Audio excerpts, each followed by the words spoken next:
واقعا در تشکل اندیشه ملی و تحکیم استقلالیت نقش کتاب خیلی بزرگ است.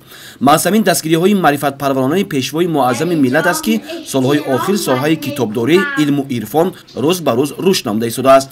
آزمون جمهوری فروغ صبح دانایی کتاب است که سال سوم در مملکت گذرانده می شود. ساکنان و خوانندگان مؤسسه‌های تعلیمی ناحیه شهرنو برای اشتراک به این آزمون آمادگی می بینند. خوانندگان را بیشتر در کتابخانه‌های مؤسسه‌های تعلیمی دیدن ممکن است که هر یک کوشش می نماید بیشتر کتاب مطالعه نموده آرزوی اشتراک آزمون را دارد. ما کتابداران نیز کوشش میکنیم که خوانندگان یعنی اشتراکچیان آزمون فروغ صبح دانایی را با کتاب‌های لازمی از روی 5 نومیناسیون تامین نماییم. در کتابخانه ما خوانندگان زیاد اعضاییم و اشتراکچیان زیاد نیز داریم. در مؤسسه علاقه دور اولی آزمون فروغ صبح دانایی گذشت که ما چهره‌ها را علاقه انتخاب کرده به دور ناحیوی پیشنهاد کردیم. ای زبانی مادری مانند سیم و زری، طفلی که خواند تو را شود چون کپکی دری. شعبه معارف ناحیه شهرنو اطلاع می‌دهد که سال گذشته در آزمون جمهوری فروغ صبح دانایی کتاب است از حساب خوانندگان مؤسسه‌های تحصیلات میانه عمومی ناحیه 7 نفر تا به دور جمهوری راحت گرفته سزاوار جایهای نمایان گشتند.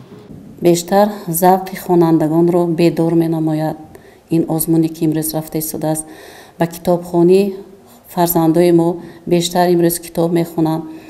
امروز ما آن خوانندگانی که در دور ناحیوی غالب شدند آنها را برای به دور جمهوری آماده نمودن، به کتابخانه کتاب‌های بدیعی آماده نموده و برای اشتراک آنها حرکت میکنیم که در دور جمهوری اشتراک نمایند و به سزاوار جایهای نمایان گردند. خوش‌ترزی کتاب در جهان یاره نیست، در غم کده زمان غم خواره نیست. هر لحظه به او به گوشه تنهایی، صد راحت هست و هرگز آزاره نیست.